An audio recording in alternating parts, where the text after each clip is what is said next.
So we have Amy Acton. So Amy Acton is the Chief Executive Officer for the Phoenix Society for Burn Survivors. Amy is a burn survivor, former burn nurse, and leading advocate for the burn community. She has dedicated her career to promoting the expansion of burn recovery services and resources for those living with burn injury, their loved ones, and care providers. Welcome, Amy. We then have Anja Herrman, rising high school senior. Anja is a 17-year-old disabled writer and researcher. Her op-eds and other writing has been published in Teen Vogue, USA Today, The Huffington Post, and others.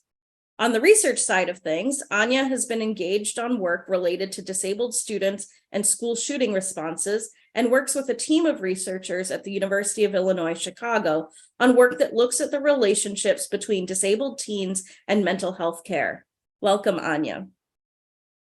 We then have Vincenzo Piscopo, who is the president and CEO of the United Spinal Association, which is the largest membership organization of people with spinal cord injuries and disorders in the United States. Vincenzo is a seasoned professional with 25 years of experience in the private sector, with a focus on innovation, corporate social responsibility, and diversity and inclusion, and is proud to be the first person of color to serve as the leader of a disability rights pioneer like United Spinal. Vincenzo holds numerous board roles, including for the Shepherd Center. Welcome, Vincenzo. And we also have Jordyn Zimmerman. Jordyn is a non-speaking autistic person who is denied access to effective communication until age 18. She has personal experience challenging the status quo, as featured in a recent documentary, This Is Not About Me. Jordyn currently works at the NORA Project, is a board chair at CommunicationFIRST, and serves on the Presidential Committee for People with Intellectual Disabilities. You can learn more about her at the link in the chat. Welcome, Jordyn. So I would like to now start us off with each panelist being able to tell us a little bit more about yourself, your experiences, or the experiences of those in your organization or community in accessing rehabilitation or other health care. Vincenzo, we'll start with you. So hello, everybody. Thank you so much for inviting me. As Dr. Anjali said, I'm the president and CEO of United Spinal. We are an organization that empowers and advocates for wheelchair users to actually live their life at its fullest, to live the life they want to live. And all our members, vary from a whole bunch of different disabilities. We have a lot of experience with spinal cord injury and disorders. And the community of spinal cord injury and disorders, I wouldn't say suffer is the right word, but they experience a big array of struggles when they are trying to get the right medical support or medical help. That varies, anywhere from, places not being accessible for wheelchair users, all the way to having to deal with doctors that don't have a basic understanding of what a spinal cord injury is, and as a consequence, really providing care that is not appropriate and sometimes dangerous. So I can talk a lot about that, but that's a quick highlight. I will let the rest of my panelists share their experience. Thank you so much, Vincenzo. Jordyn, we'll come to you next. Hi, everyone. Thanks for inviting me to be on this dynamic panel. I'm Jordyn Zimmerman, pronouns she, her. For a brief visual description, I am a white woman with wavy brown hair. I'm wearing a lavender shirt and a black blazer, and sitting in front of two floral paintings. I communicate by typing letter by letter on iPad, which then speaks my words aloud. While some of my words are pre-typed out for the purposes of the questions I might be asked today, there may be times where there are pauses of silence as I formulate additional responses.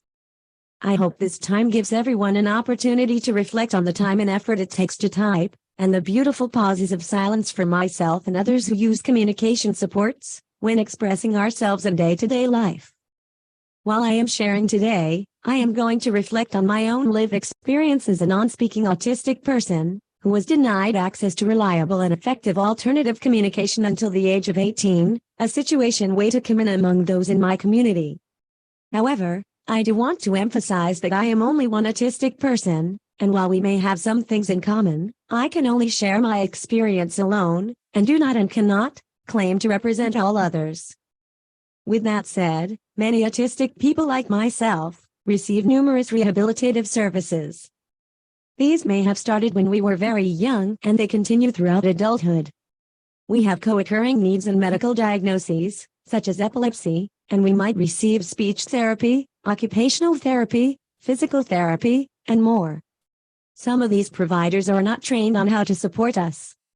There is sometimes a misunderstanding about speech and language, with speech being a motor process, and language being cognitive. There are a lot of assumptions made due to how we present, and this ableism interferes with our treatment. In my case, the lack of supports, misunderstanding about my needs, and the trajectory of my path, that began when I was young, sent a clear message about disability and communication inequity. Because I could not communicate reliably with speech, and the speech therapists did not really know how to support me, or how to advocate on my behalf, a lot of negative things happened. Communication became a prerequisite to many services, and general access to my community. Some therapists gave me access to picture cards to request items, but that system didn't really work for me, and my experiences became more and more traumatizing. Without the reliable access of communication, there was a vicious cycle, impacting all areas of my life, including healthcare, in the broadest sense. When I finally got access to reliable communication through iPad, it was when support, so it took time to learn and use. I also had the support of an amazing occupational therapist who helped me regulate my body and work through a lot of fine motor skills. But it was important for everyone supporting me to do so in the same way, and unfortunately, there was a lot of fragmentation in my care. Another part of this is not being viewed as the expert on ourselves. I've never really been to an appointment without support, but that doesn't mean I shouldn't be asked about my preferences, about my body, and about the treatment I want. Everyone should be centered as the experts on themselves. This is so incredibly important, thus, it extends beyond day-to-day treatment processes. We must push for research where we are centered as partners in the work, from creating questions to disseminating research. Thank you. Thank you so much, Jordyn. Amy, we'll go to you next. Well, thank you very much for the opportunity. And my experience as a patient was over 40 years ago. I was an electrical burn injury and had about a year and a half of rehab and post-discharge care and surgeries. But beyond that initial kind of wound care and physical, occupational, and scar management, I wasn't really provided any information about how this electrical injury might impact my health and my well-being moving forward.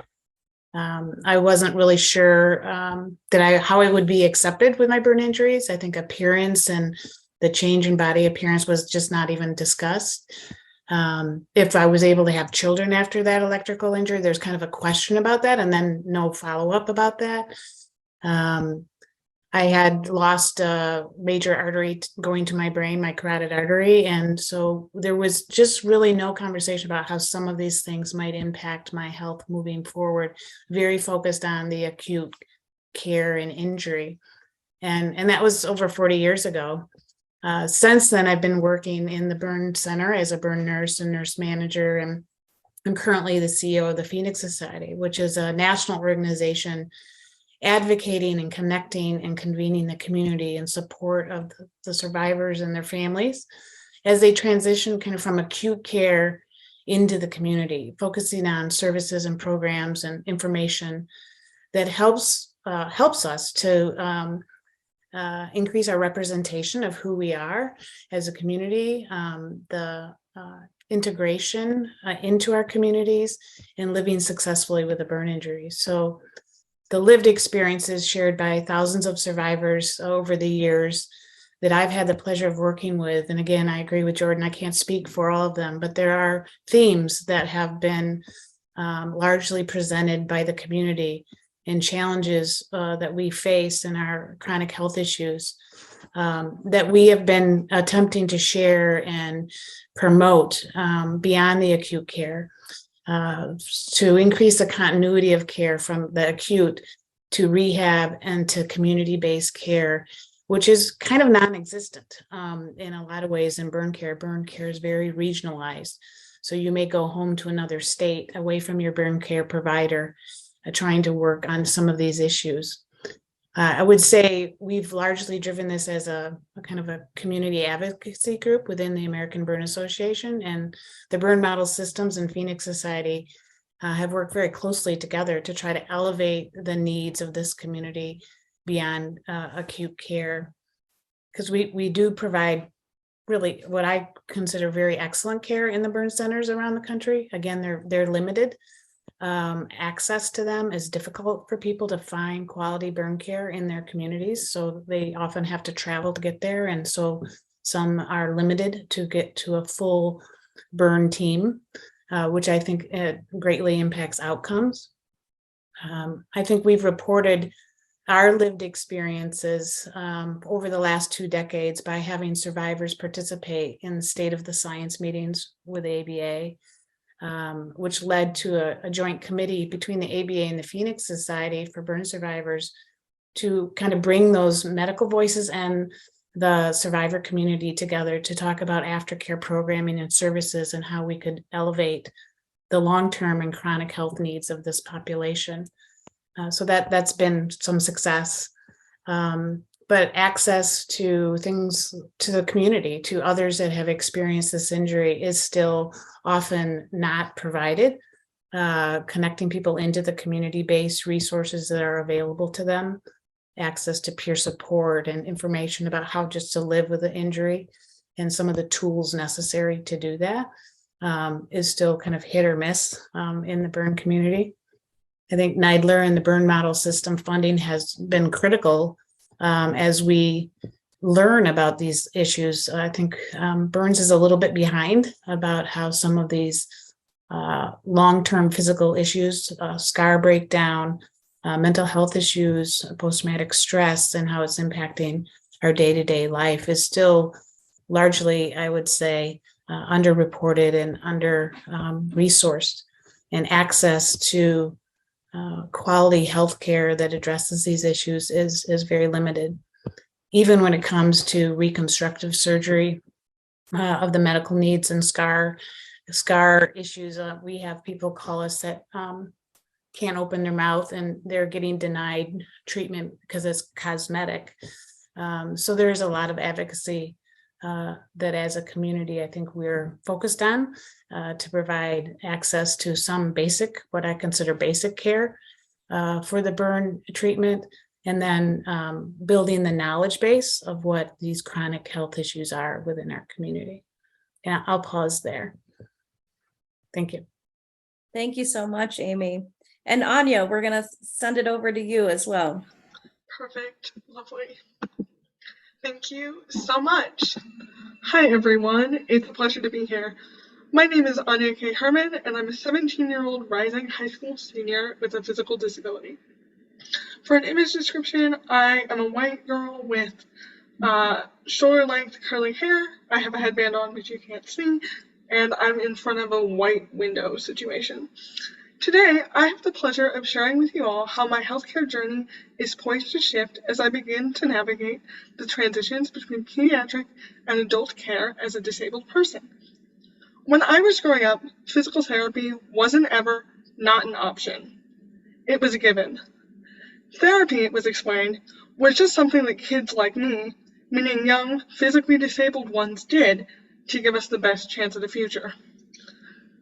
This was especially important for me given that I grew up as the child of a former PT who is now working toward actively not being ableist, and it is a pleasure to be her kid. Anyway, she gets that. But in all the conversations that my therapist had with me about my future and the possibility for independence, they never explained what that future would look like as I approached being a grown-up and thereby aging out of pediatric care. I didn't know how or if the rehab system could grow up with me. Now, as I'm rapidly approaching becoming that grown-up, God, that's terrifying, I'm met with the responsibility of trying to manage care in a system that's set up to see me as a statistic, a condition, or a perpetual child. I'm fighting an uphill battle to change that perception and get support so that I can have the future I want when I'm an adult. I shouldn't have to, and neither should any other disabled person, though I want to emphasize that, like the other speakers, I don't speak for the entire disability community. I'm just here to share my own story. Speaking of that, last year my eye doctor retired, but before she left, she told me and my parents that she was recommending me to a new doctor. The catch was that he still specialized in pediatrics, which she assured us was necessary because most doctors don't treat a vision issue I have called a strabismus. When I asked her if my strabismus was likely to go away once I hit adulthood, and she said no, I was perplexed. If my impairment would follow me through to adulthood, shouldn't there be doctors who are competently trained in treating me with my condition once I'm an adult? Seems logical to me, maybe not to this guy though. My perplexed mood turned to rage when I actually met the doctor. He addressed all of his questions about my vision's impact on my life to my mother. It's like he thought that she was in my body instead of, me. But because of my disability, this doctor couldn't or wouldn't see me as a patient who had her own autonomy and was actively trying to exercise that in preparation for a life where exercising my own autonomy would be my rightful responsibility. Speaking of responsibilities, he also apparently did not think that administering a full eye exam, the service I was actually at the appointment for, was necessary. So, fun fact about me, I hate getting my eyes dilated, always have, always will. So when he told me that he wasn't dilating me, despite the fact that my chart indicated that I was due for the drops, I was excited for about 10 seconds. Then I realized that the layout of the office already struggled to fit my wheelchair. So it was no wonder that the eye exam chair wasn't accessible or at the proper height for wheelchair users. So, not only could I not access the appointment to its fullest due to structural barriers, his ableist attitude that I already shared with you served as a massive barrier to me getting the medical care that I deserved and needed. But these barriers aren't unique to just one doctor. In 7th grade, I got fitted for my first wheelchair, a device that would help to give me some of the independence that, quote, normal teenagers had. But the wheelchair technician didn't treat me like a teenager. He treated me like a piece of equipment that had no say over my chair or my body. Thankfully, the advocacy training I had to develop during my years in pediatric therapy came in use. I knew I didn't deserve to be treated as equipment, but rather as a person. I told him as such, forcefully. These experiences get even more chilling when we consider the fact that the often misinformed opinions of healthcare professionals can have a chokehold over the lives of disabled people like me. For example, once I commit to college next spring, I will have to begin the process of requesting accommodations, whether those be academic accommodations, housing accommodations, transit accommodations, that I will need to participate in college life. And I will have to get all of those accommodations, even though they have nothing to do with medicine in some cases, approved by a doctor. The rehab system requires them to validate that I'm worthy of the things that I need. My own statement of need, even though it is informed by the experiences I've lived, is not validation enough, and it should be.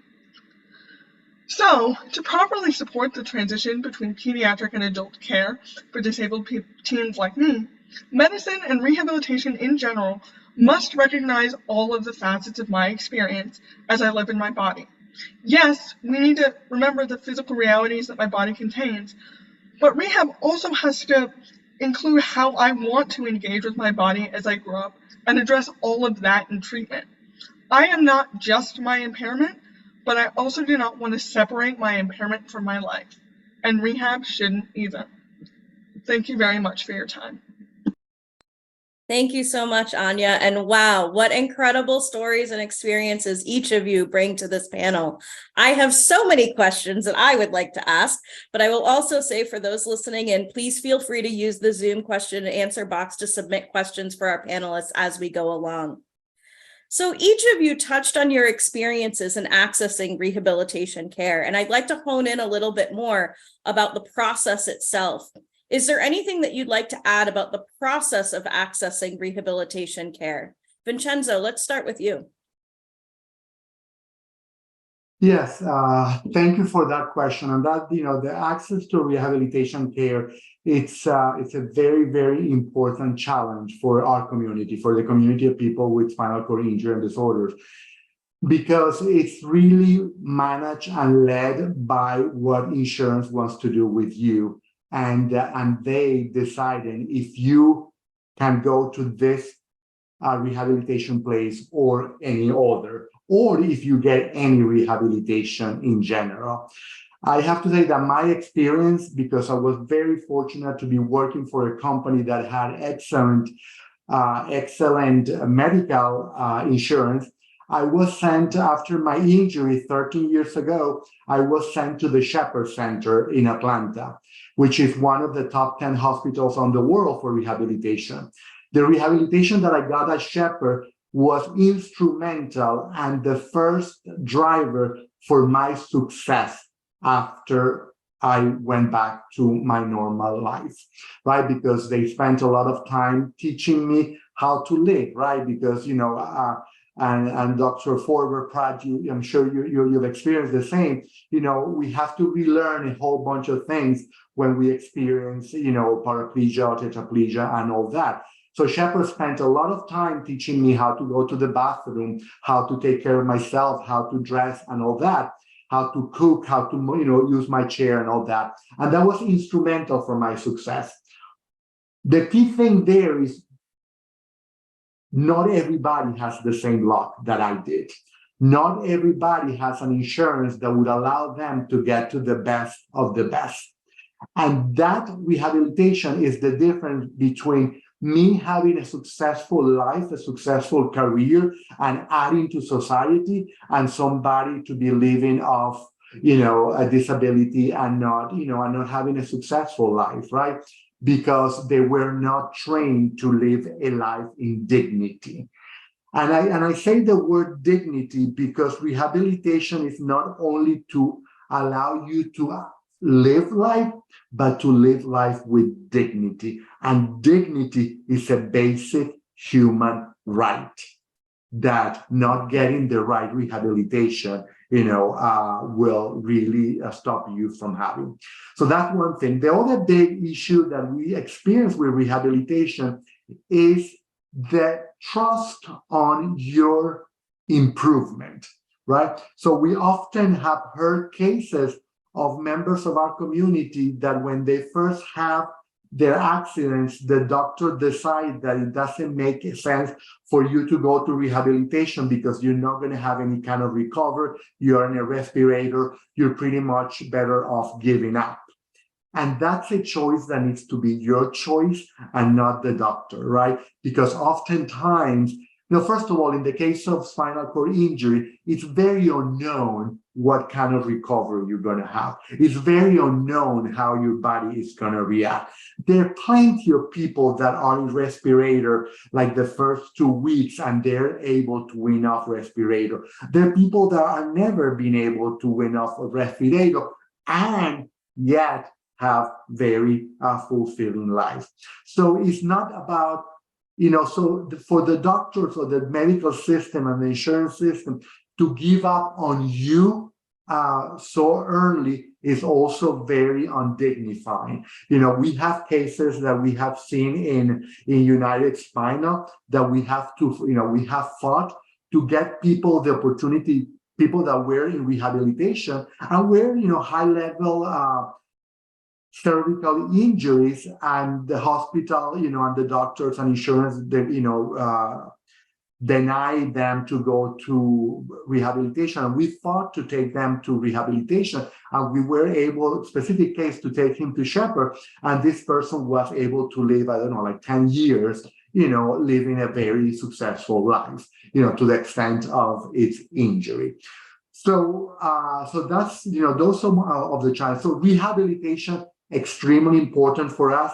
Access to her rehabilitation, very, very uneven, very not equal, and unfortunately, very driven by social economic status that at the end makes the whole disability justice cycle even worse than what it is already. Thank you so much, Vincenzo. Anja, you talked a little bit about some of the process of accessing rehab care and transitioning. Do you have anything to add to this question? Yeah, I'd be more than happy to speak on that. So I'll talk for a minute about what made it easier for me to access this process. And I just have to say, I am privileged in multiple ways and have been as I've gone through the rehab process.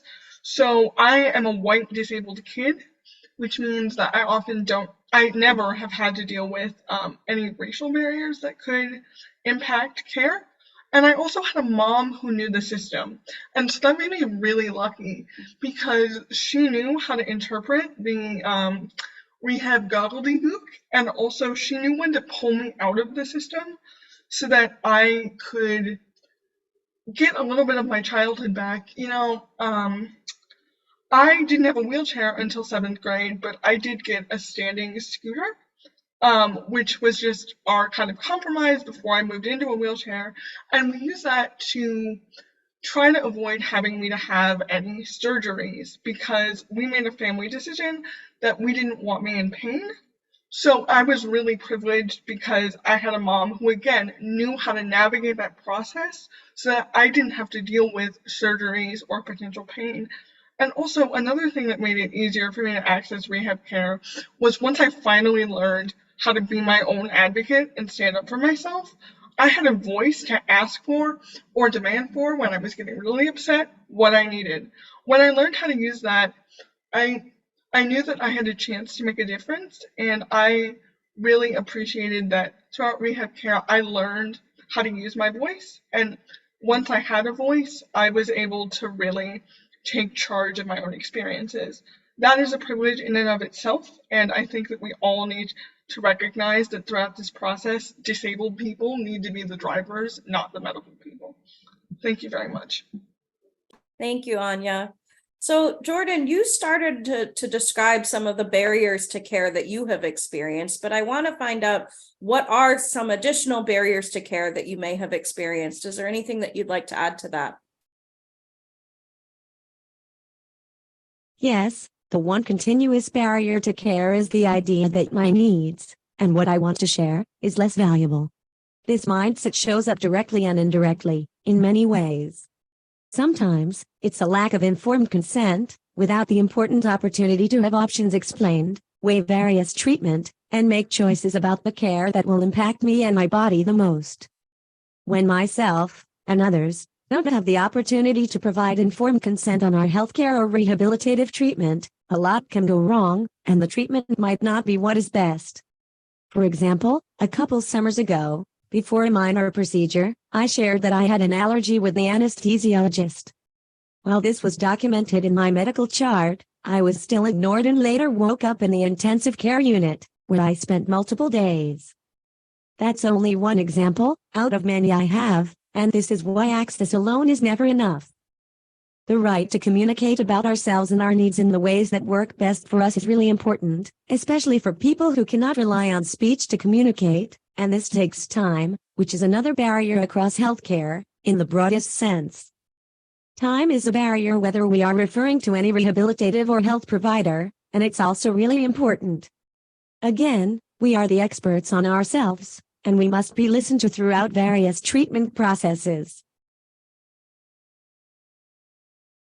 Thank you, Jordyn. Amy, what are some of the barriers to care that you have experienced or those who you work with throughout the Phoenix Society? Well, I think for the burn community, a lot of it is access geographically, because burn care is so dispersed and experts are limited.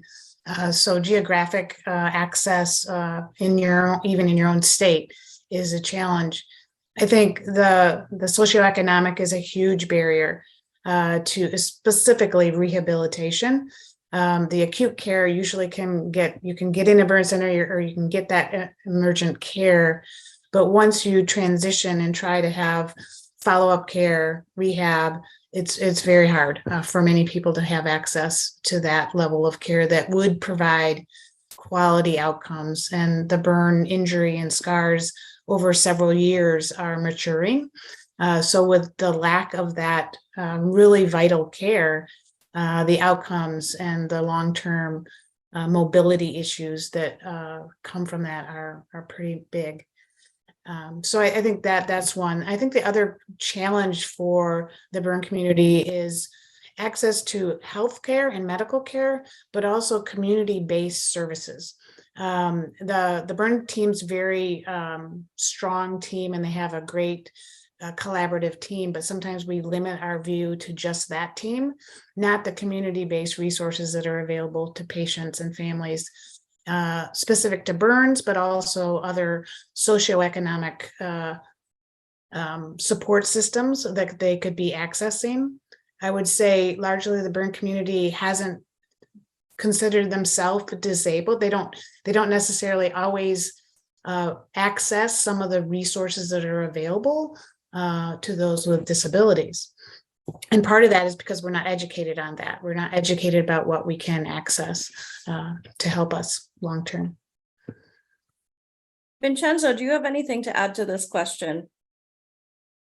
Not really, Anjali. I think that the team has covered most of the things. And, the thing that is very interesting is how there is some, although there's different disabilities across, some of the challenges are always the same. They're very consistent. And that tells you that a lot of the issues of the disability community are systemic and not necessarily the disability itself. Is the system that is not really positioned to really accommodate the different needs of the different communities. Yeah, certainly. So the flip side to the barrier question is, of course, what has made it easier to access rehabilitation care. And each of you have started to touch on this in some of your remarks, but I want to open it up to see if there's anything that any of our panelists would like to add to this question of what has made it easier for you to access rehabilitation care.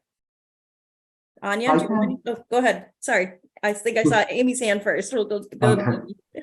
Yeah, I think for the burn community, information has been one of the biggest things that has helped individuals get access to things that they need.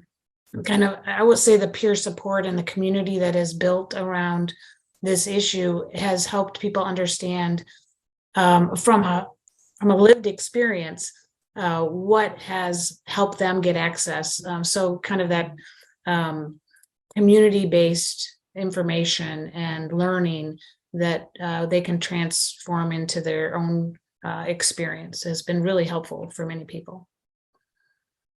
Vincenzo, please go ahead. Yeah, well, building on that, but also on, building on what Amy said, but also on what Jordyn and Anja mentioned, I think one of the things that is extremely important for every member of the disability community is to self-advocate, to really learn to self-advocate and do your own research and know what your rights are and not be shy to ask for what you need and what you are qualified to have. So that's instrumental.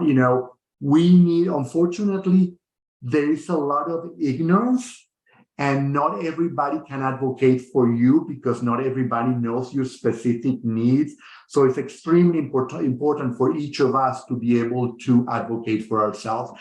And then is use the resources that are available, like Amy shared, look for peer support groups and ask those questions there and get the help there. Reach out to organizations like United Spinal that our mission is to be able to have all those resources so you don't have those challenges. Thank you. Jordyn, do you have anything to add to this question of what has made it easier to access rehabilitation care? I'm going to fold this answer into another question, as there's not one thing that has made it easier, without also creating barriers to care.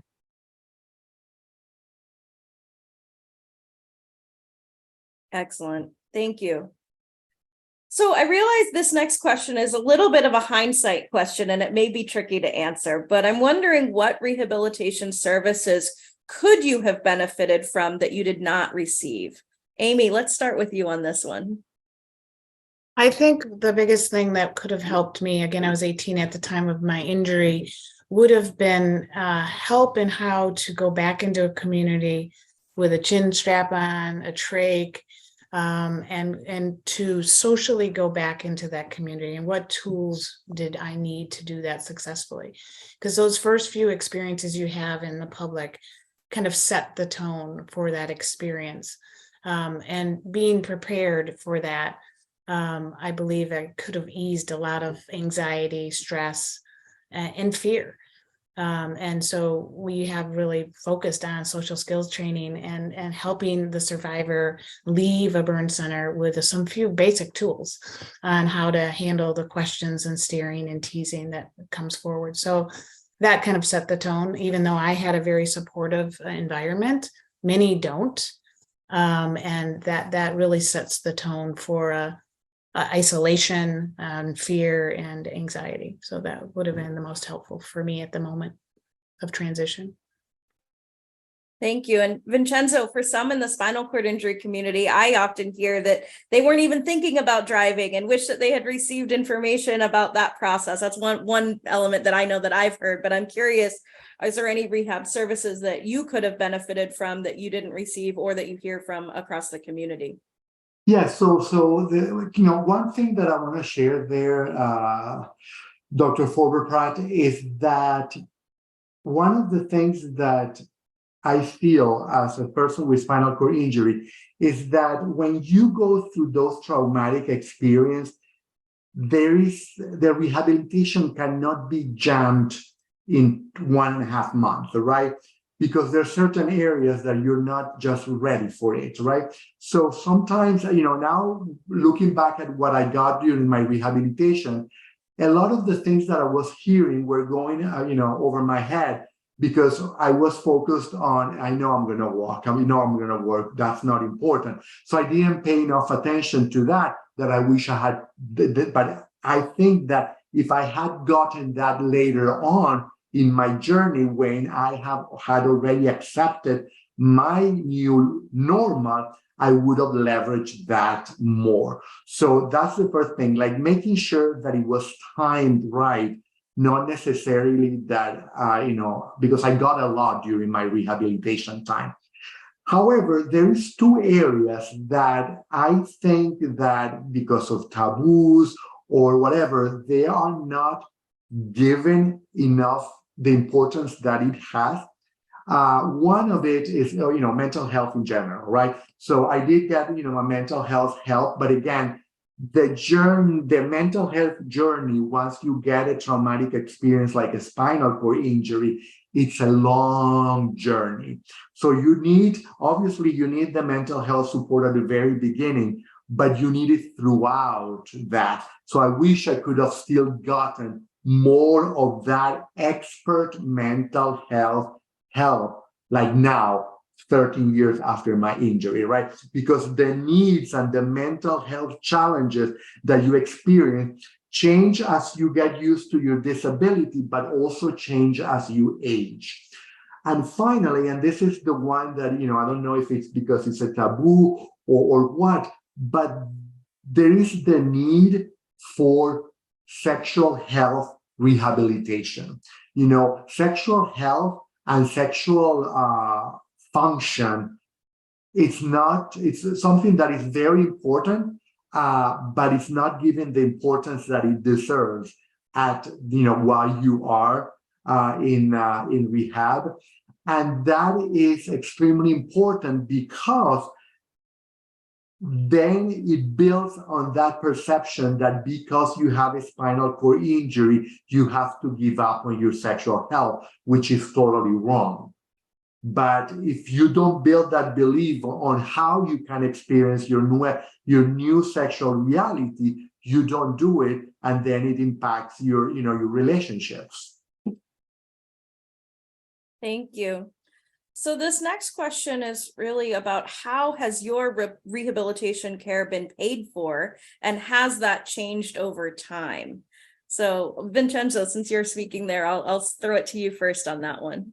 Yeah, so it's funny because my rehabilitation, the cost of it and who pays has evolved with the industry and not necessarily with my needs, right? So when I had my injury, I had an excellent insurance and everything was paid for. So when I see the bills of all the surgeries that I need to have, the rehabilitation, they were very close to $1 million. And I think we paid in total $300, $400. I was very fortunate, right? But as the insurance company become more trickier, I've seen that my medical expenses continue to go up, and the things that they cover continue going down and down. So I'm still being paid by my insurance, but the coverage has changed dramatically. Not only because I changed employer, but also because the industry itself is paying less and less. Also, there are things that are not being paid, and that's related with glitches on our public policies, or on what Medicare and Medicaid covers and all that. One of the things that never was paid cover was seat elevation, and that was something that we finally was able to to overrule. And now that and United Spinal has a lot to do with that fight, and now seat elevation is being paid. But there are a lot of things that we need to make us, because it's funny. There is some wording in the whole Medicare thing that talks about in-home use, and that in-home use assumes that you don't have a life outside of home. So anything that you need for outside of home, insurance will look twice to see if they give it to you. And it goes, and you can see, I think it was Jordyn that talked about that, or Anja, how the ableism, it's part of all that thing, right? You're disabled, you're not going to have a social life, you're not going to be able to work anyway. So as long as we give you a wheelchair that is perfect for in-home, you'll be okay. But the reality is that, like you said, Dr. Forber-Pratt, you travel, we have meetings, we present, we have fun and all that. But the things that we need to be able to do that equitable are not always paid, and we have to pay it out of our own wallet. And again, I'm fortunate, right? Because I make a good living, but not everybody does have that luck. And then you start see how those inequalities and inequities start building and become anchored, that they, as a consequence, feed into the ableism that it actually makes it even more difficult for our community. Thank you. Anja, you have something to add to this one? Yes. Yeah, Vincenzo, I love your answer. I got so excited when you said it, because I have definitely had experiences specifically around my wheelchair being good for in-home use, but not out-of-home use. So I take my wheelchair to school, and anytime the temperature drops below 30 degrees, the chair dies within 7 seconds, or anytime the temperature goes above 70. So it's also important to know here, I live in Chicago, so those temperatures, especially in winter, we never have winter days that are below 30 degrees because we live through polar vortexes. So definitely as I'm trying to get to school and I'm like, oh, is my chair going to die in the middle of an intersection? So that's definitely something I think about, is wheelchairs, and I guess rehab in general, since it ties into that, really isn't set up for us to live outside the homes. And just to echo your point on privilege and traveling, I am super lucky because I actually have a fold-up wheelchair that I can take on planes. To fly places when I go on family vacations, which is another privilege, or if I get to go travel to speeches. And that chair is great because the airline knock wood, hasn't broken it yet. I'm always worried about them breaking it, but that's really a privilege to have a second chair. And I also want to say here, I got that chair off of Amazon.com, and we didn't have to go through the complicated rehab process. So definitely just all of the intersections you're talking about really resonated. And yeah, Jordyn, O'Hare Airport is horrible and it makes me cry. Amy, do you have anything to add to this question in terms of payment of rehabilitation care? Yeah, I think it's definitely evolved. 40 years ago when I was burned, I was a workman's comp case because I was working at a marina where I had my injury. So the coverage was relatively good. The issues of coverage of even basic needs like pressure garments for burns is something that pretty much is prescribed for all burns to keep scarring down and mobility. And that has increasingly not been covered by insurance. And it's a basic piece of burn care. The frustration from the community is that we just, each burn center will try to deal with it the best they can. They'll get a foundation to cover it, but that's not a viable long-term solution. So having the data and understanding of where we're not getting covered so we can be advocates for ourselves. I'm impressed with United Spinal's ability to go do that, but you have to have data. You have to have data to support these needs of the population that aren't getting met. So that's been a frustration for us, is to not have access to some, even the acute care, what I would consider still acute care resources for burns. And it is very much a disparity for certain populations not to have access to those things, because a lot of times it's self-pay. Yeah, Vincenzo, please chime in. Yeah, no, I wanted to add one more thing with, related to this conversation, but specifically to wheelchairs. That is a huge challenge, and Anja, mentioned that also, is that, we depend and rely on our wheelchairs, right? So our wheelchairs are part of our body, for lack of a better word. If a wheelchair breaks, and we take, so if the wheelchair breaks, we have to go through the whole process with insurance and all that, go to the place, they're checking on you and all that.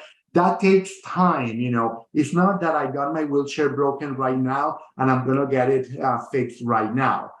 It's a process. And then they will say, okay, we need to take your wheelchair to fix it. How do you want me to live if I don't have it? But those issues are non-issues for them. It's like they overlook them. They don't give to them the importance that it has. That if my wheelchair breaks, I don't have the time to wait for all that paper shuffling that needs to happen for us to be able to get the wheelchair. Because if it doesn't work, if I don't have a wheelchair, I cannot operate.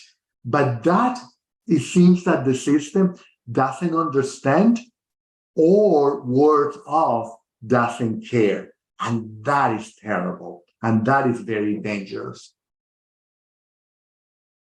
Thank you.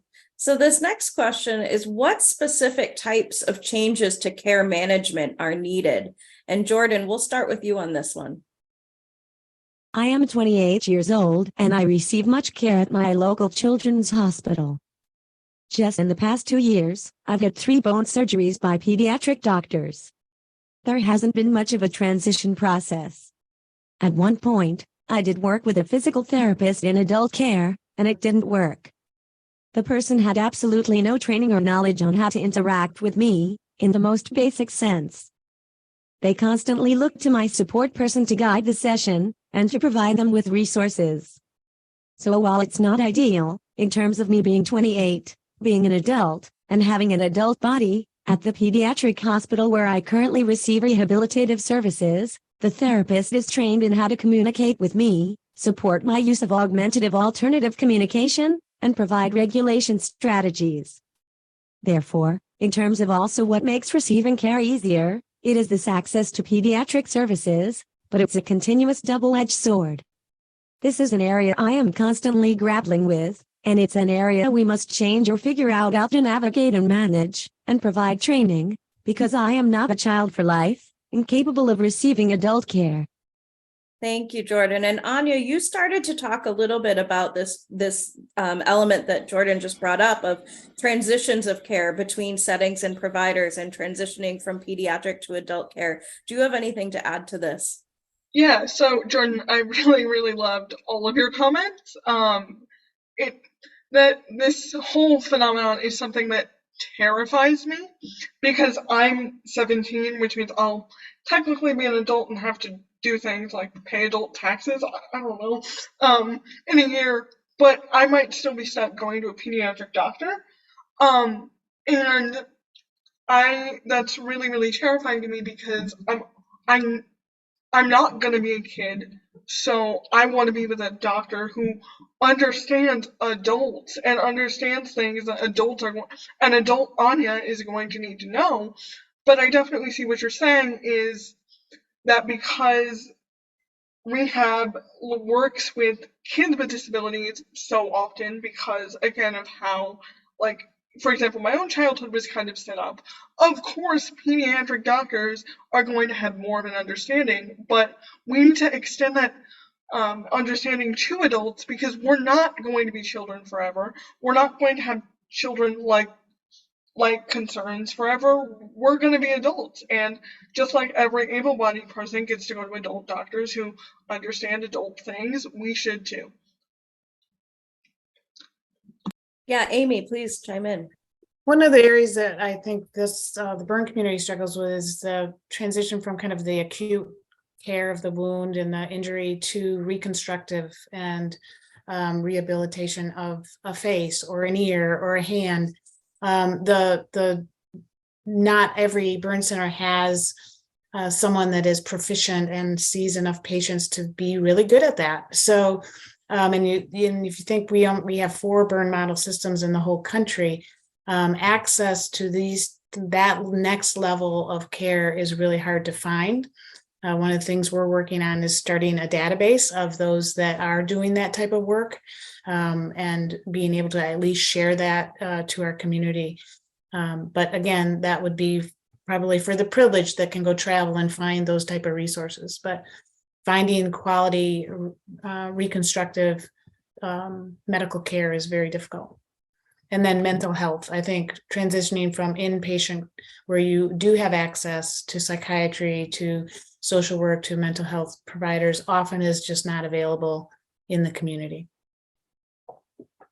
Vincenzo, please chime in. Yeah, there's a couple of other areas, with my own experience, is that, it's not transitioning to adult doctors because, I was an adult already when I had it, but transitioning to a regular doctor that understands my disability, right? For example, and I hate to talk bad about, my doctors and all that, but one of my primary care doctor, every time that I get my annual exam, for example, to give you a very tactical exam, I get obviously, a urine sample to get, a urine exam. And it always comes positive for infection, and they always give me antibiotics. Well, that is like the big no-no for our community, right? Because we use catheters. When you do a urine test, it will always be positive. So you cannot look at that and just give me antibiotic just for the heck of it, because if you keep giving me antibiotics, when I need antibiotics, they're not going to work, and then I'm going to die. So one of the things that I think is a challenge is like basic knowledge across the disabilities and the medical field to understand the little nuances of each condition so that you prescribe accordingly. And also a little bit of humility of the medical field, that if you don't know, you research. But, and again, I don't want to just like talk so bad about insurance, but a lot of it is just how, prescribed the whole industry. Your appointment has to be only 5 minutes, and you're allowed to do only this, that, for to go over all, so many patients. Well, you need to understand me. You need to do a little bit of research about spinal cord injury. And it's not big research, but some basic research so that you can give me the one. Because unfortunately, there are not a lot of doctors that know it all. The other area that my community has experienced is pregnant women on wheelchairs, right? So pregnant, a lady with a spinal cord injury, when she gets pregnant, she just needs a place that is accessible because her pregnancy is not that different. So she needs a place that is accessible and basic knowledge about spinal cord injury. The problem that lots of our members are facing is that OBGYN doctors are denying services to them, saying, no, we cannot see a person like you. You need to do to a high-risk doctor. And, but if you think about the high-risk doctor, there are not that many. And it's more complicated when basically what they need is make sure your place is accessible and do a little bit of research on spinal cord injury. But they're being discriminated and they cannot get the service that they need. And they're forced to go to a kind of doctor that is not necessary. So it's again creating some the discrepancies on the level of care and access to care. So a follow-up to this, and it relates to a question that's come in here in the question and answer box. To these points about care coordination, what has been anyone's experience with effective coordination between physicians, including physiatrists and therapists? Does anybody have anything to add on that? And I think this really speaks to the complexity of the size of many medical teams that may be working with us. Yeah, I don't know if this is what you're looking for, but I mean, from my experience, the transition even from acute to a rehabilitation hospital is very, very bumpy. Maybe not so much in spinal cord, but for burns, you would go into a rehab hospital that often didn't see many burns a year, maybe 5 burns a whole year. So that transition was very rough and often required readmission because they didn't know how to manage and monitor the wound and things like that. So that transition to different levels of care has always been very bumpy in the majority of the country for burns. Thank you. This is another forward-thinking question that has come in. So as we're thinking about reimagining care to better meet all of our needs, what innovations or policy supports do you feel would have improved the adverse encounters that each of us shared today? Yeah, so I think that some of the innovation, I think, can start on the way medical doctors and PTs, OTs, and all that are trained, so that they are trained on disability, and that training on disability goes across the basic needs of the different disabilities, but also helping build empathy, with disability and what it means to have a disability, and a little bit of understanding how, without realizing they can be ableist, against us, right? So that, and understanding that, going from the medical model of disability to the social model of disability, and when they need to really make that bridge when they are,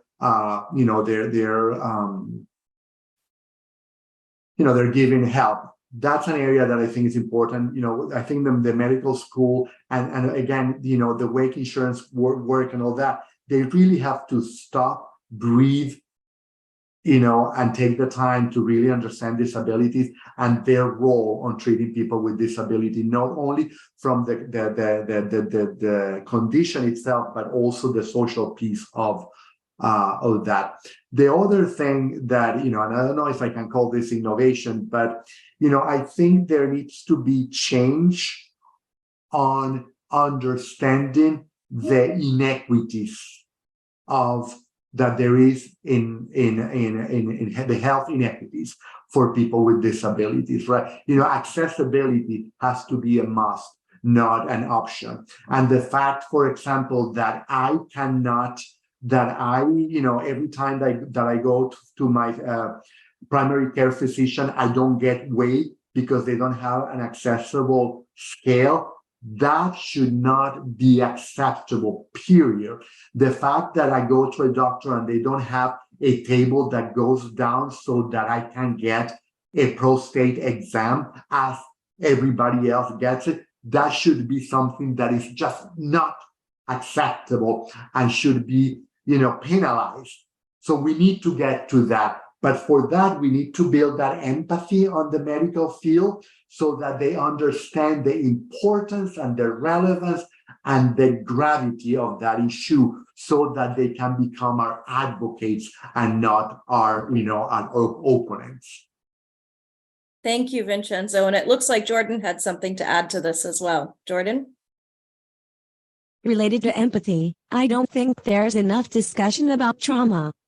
If we think about communication, a lot of access of someone lies within a therapist presuming competence or the insurance system.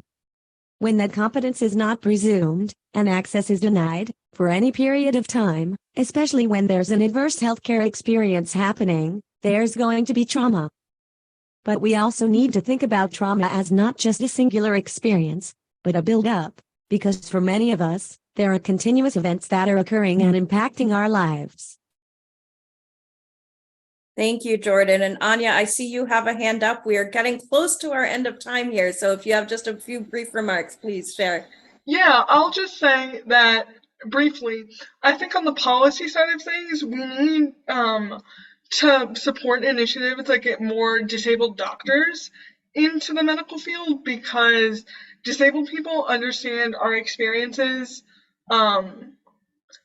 better than non-disabled people, obviously, and having that in medical care would be amazing. And also, I want to just clarify that as we look to kind of reimagining care, I think that it's really important that care shifts from like, how can we fix you or make your body more normal, to how can we help you live in the world the way you want to. And that can, as a disabled kid, that for me at least, would have been great if I was connected to more disabled adults, other disabled kids, so I had that community of people to go through experiences with and learn from, because that's just as important to anything body related, is supporting how these rehab, initiatives are going to impact our lives. Because we, like I said in my speech, disabled people aren't just our impairments, and rehab should really be focused on improving our full lives instead of just fixing us in the medical model way. Thank you.